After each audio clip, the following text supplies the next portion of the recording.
Good morning. The Maryland Public Service Commission will come to order. We have a relatively light agenda today and some new faces in the crowd. I'd like to begin by introducing one of our new employees, Afton Hauer. Are you Afton? Right in the front row, thank you. She has joined our Telecommunications, Gas, and Water Division just recently in the past week, and right on time for the holiday party next week, so perfect time to join the commission.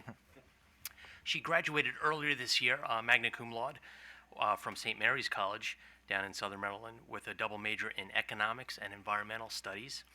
Her senior thesis was on the Kuznets curve, and I had to actually look on Wikipedia to see what the Kuznets curves was, but it's an interesting hypothesis that as the economy improves, there are some detriments and inequality initially both to society and the environment, but over the longer term, as median incomes rise, the benefits to the environment and the society improve. So things get worse before they get better. So that must have been a very interesting thesis that you worked on.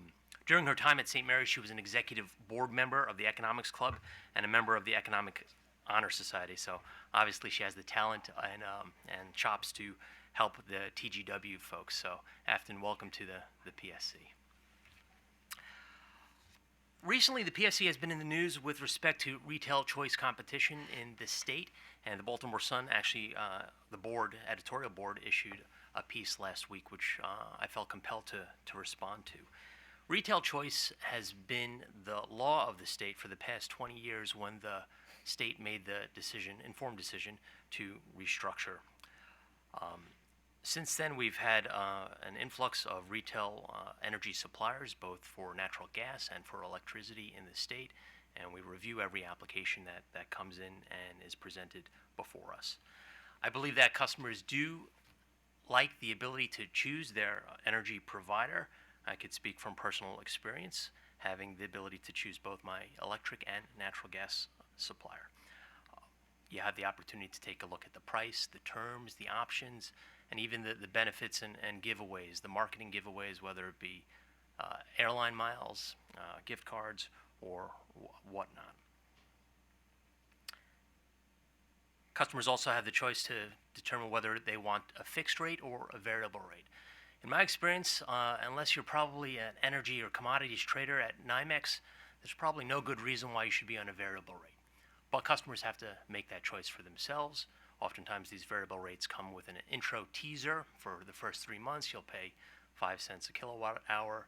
And then you need to mark your calendar at the end of that 3-month period to make sure that you either get off the introductory variable rate or move to a locked-in fixed rate, which would give you budget certainty.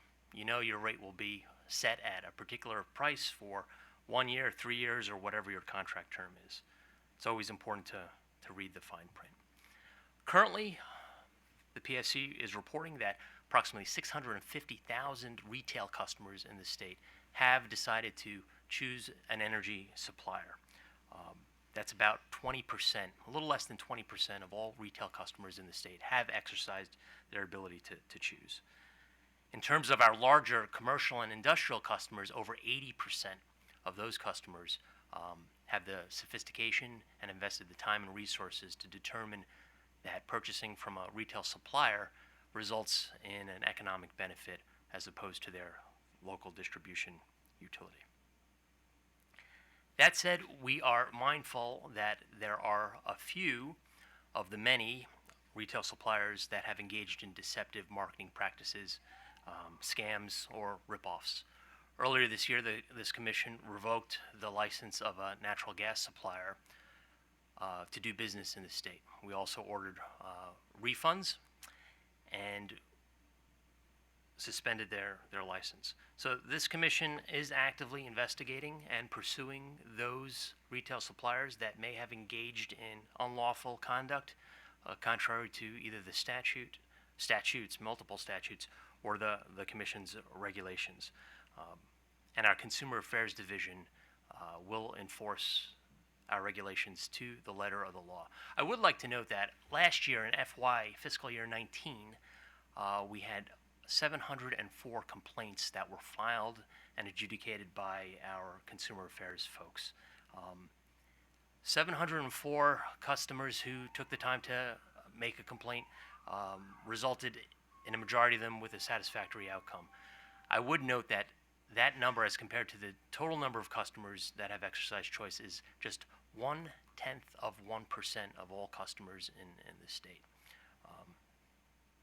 But like I said, we will be vigilant. We will continue to be very vigilant for those deceptive retail suppliers who engage in marketing practices that either confuse or outright just provide misinformation.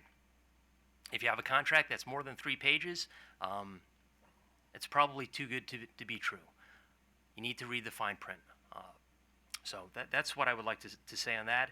In light of a number of editorial page opinions, this commission is going to be unveiling a new website in the first quarter of next year to help better inform customers regarding their electricity options, prices, products, and terms.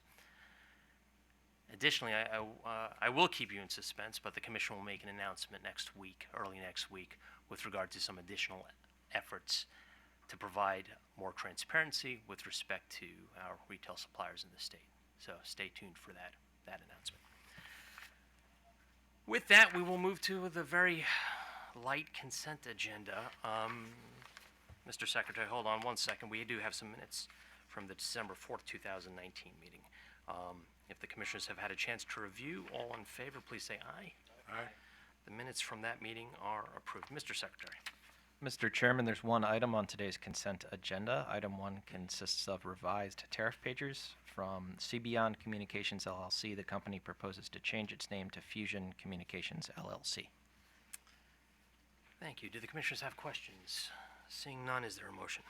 Yes, Mr. Chairman. For item number 1, I move that we note the name change, accept the tariff revisions for filing, and direct the company to file clean copies of the revised tariff pages with an effective date of December 11th, 2019. All in favor? Aye. The motion is approved. Mr. Secretary, the administrative agenda.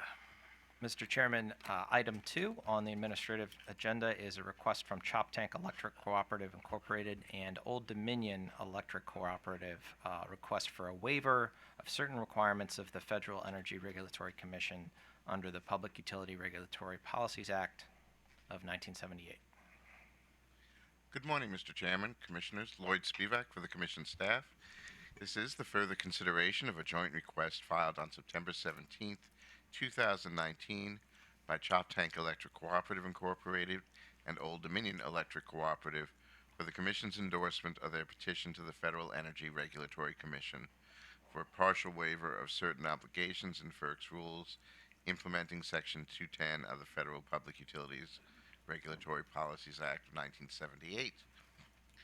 The FERC petition would enable Chop Tank's qualified facilities avoided cost payments to be shifted from Chop Tank to ODEC and also allow Chop Tank to sell power to its qualified facilities at its retail rates.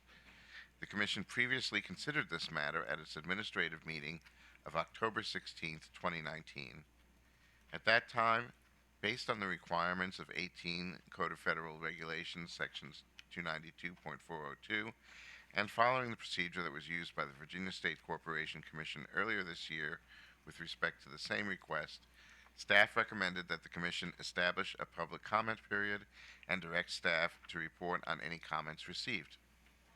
The Commission issued a letter order establishing the public comment period, which is now passed, and the cooperatives filed timely notice in accordance with the letter order. The Commission did not receive any comments for or against the cooperatives' request. Staff therefore recommends that the Commission endorse the FERC petition as requested by Chop Tank and ODEC. Thank you, Mr. Spivak. Counsel for Chop Tank Electric Cooperative. Good morning, Sarah Dahl, General Counsel for Chop Tank Electric. And I don't have anything to add to what Mr. Spivak said, but I'm happy to answer questions if I can. Thank you, Ms. Dahl. It felt like we met along with Ms. Claire just last week, but it was actually October 16th, I think Mr. Spivak said. Right. I hope the cooperative doesn't feel like the commission has put your utility through the motions, but I think it was very important for us to poll the public or interested parties to see if there were any concerns with this transaction, and the result is that there were no comments. So I am supportive of staff's motion today. Do commissioners have questions? Commissioner O'Donnell. Just a comment before I think we move forward. Oftentimes, due process is not whether or not someone's gonna make a comment, but whether or not they have the opportunity to make that comment. And I think that was an important point that may have been missed at our previous discussion of this item, so. Having said that, I'm satisfied. Very good point. Thank you, Commissioner O'Donnell. Commissioner Just Richards. curious the question, I think one of the concerns expressed, I can't remember if other commissioners had it, but I know I did, is that you were possibly going to have to duplicate now the public process, the public comment process. Were you able to work with FERC so that you only have to go through public process once, or are you going to have to do this a second time? No, I believe that's right. The way that I understand it is that when ODEC makes the request to FERC on behalf of its members, it would represent at that time to FERC that a public notice and comment period had taken place in each of the jurisdictions of its members, so Maryland, Virginia, and Delaware.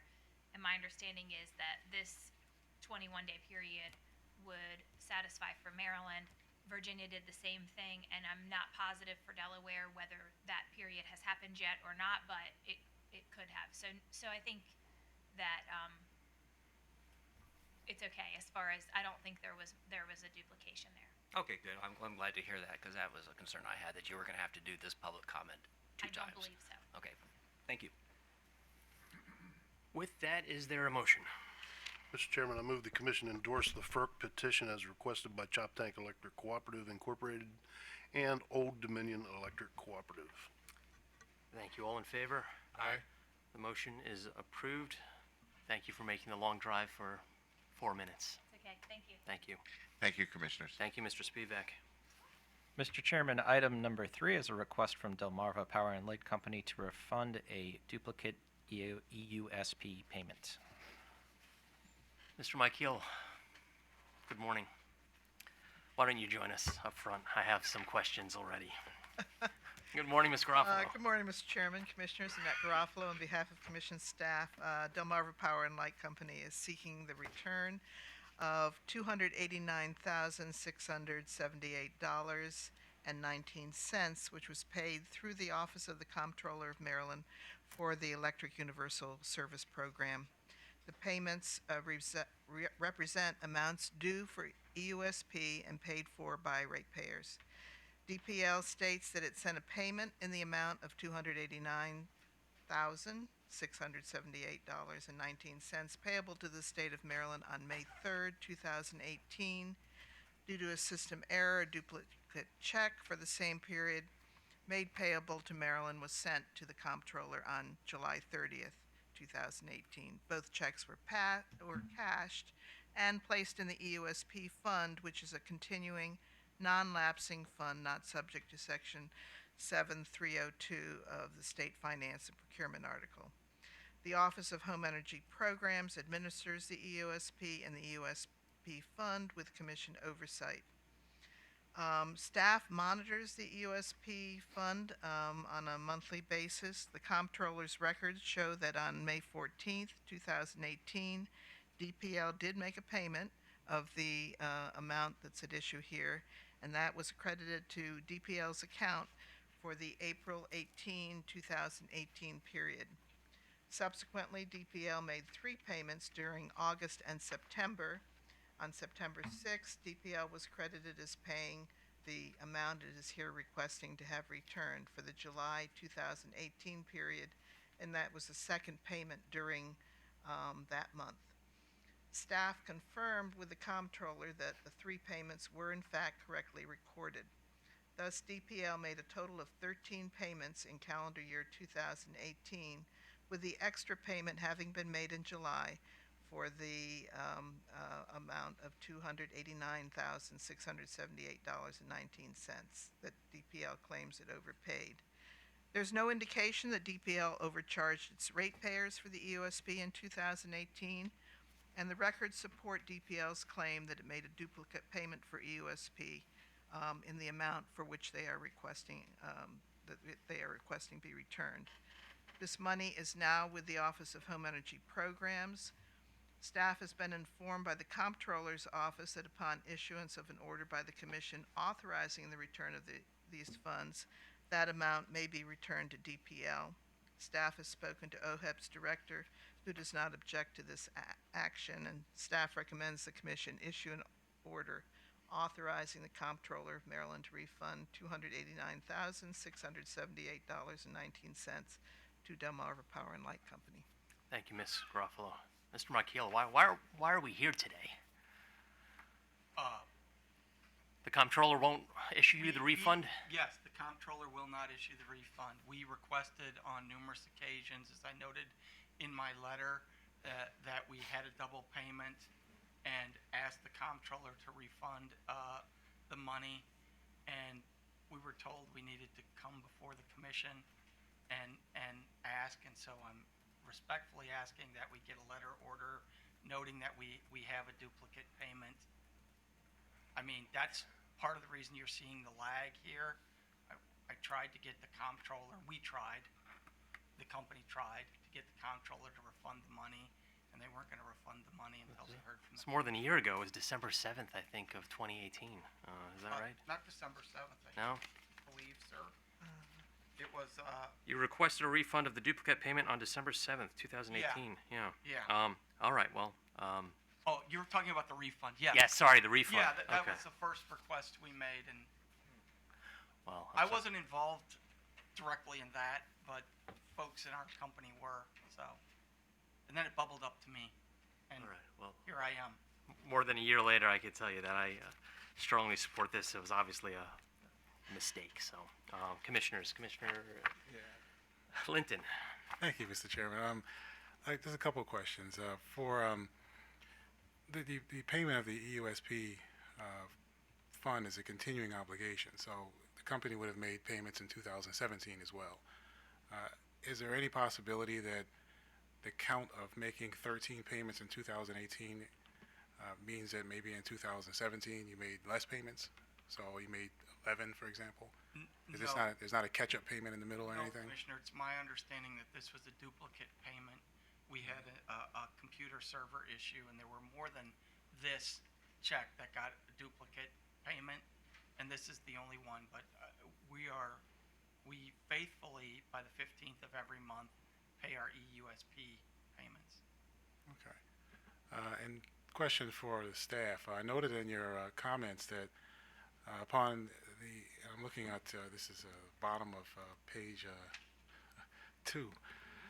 It says upon issuance of an order, I'm paraphrasing here, the comptroller may return the money, Well, as opposed to shall or will. the comptroller will return the money, and so that may be just a misstatement on my part. I didn't mean to imply that you would issue an order and maybe nothing would happen, but he can't.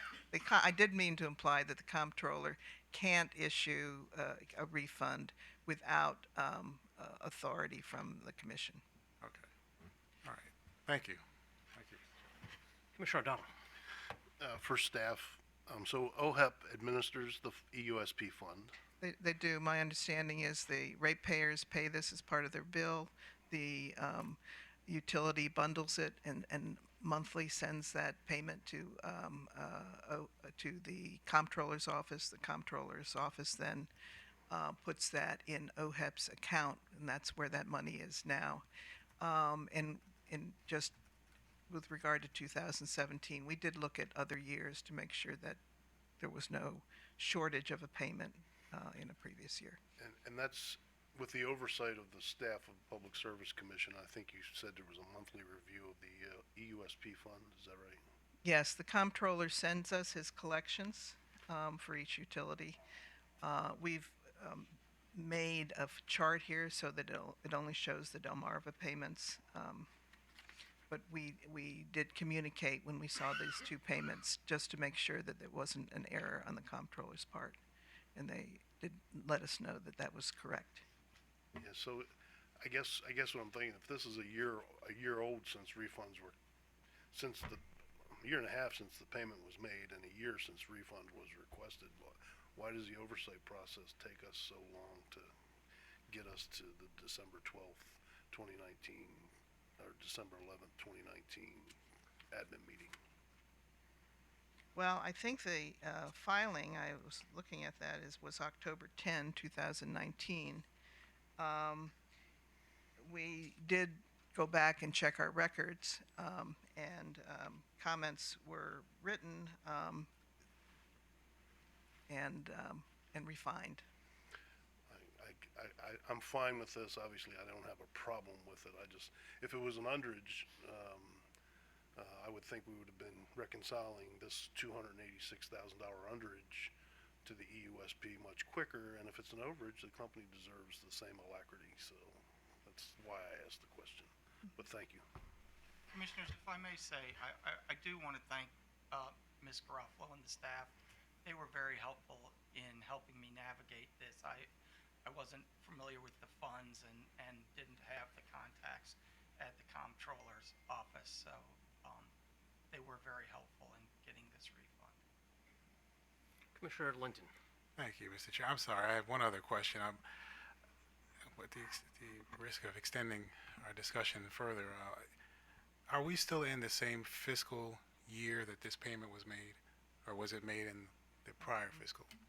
I believe we still are. In fiscal 20. So I guess my question is the money still there? Or are we taking this money out of the current OHEP budget?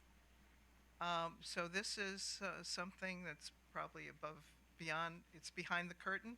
So the comptroller has access to, OHEP has access to this money, and the comptroller has access to this money. OHEP has a limited access to the money because it's only a certain amount per year. And right now, less is coming in. The comptroller's office told me that they may not wind up returning the same amount, the full amount in the first month. It may take them 2 months to return it. They didn't offer a further explanation than that. It may mean that they're returning, I guess in answer to your question, it could mean that they're returning new money. Okay. Well, I guess I'll rely on the OHEP director's lack of objection to the request, though it won't impact the budget for the programs fund. Yeah, Okay. just to be clear, I think this is money that OHEP can't spend. It wasn't due from DPL, and OHEP can't spend the money. So in a way, it makes it an easy call from staff's perspective, at least. Okay, thank you. Thank you. With that, is there a motion? Yes, Mr. Chairman, for item number 3, I move we issue an order authorizing the Comptroller of Maryland to refund $289,678.19 to Delmarva Power and Light Company. Thank you. All in favor? Aye. The motion is approved. With no additional business before the commission, this meeting is adjourned.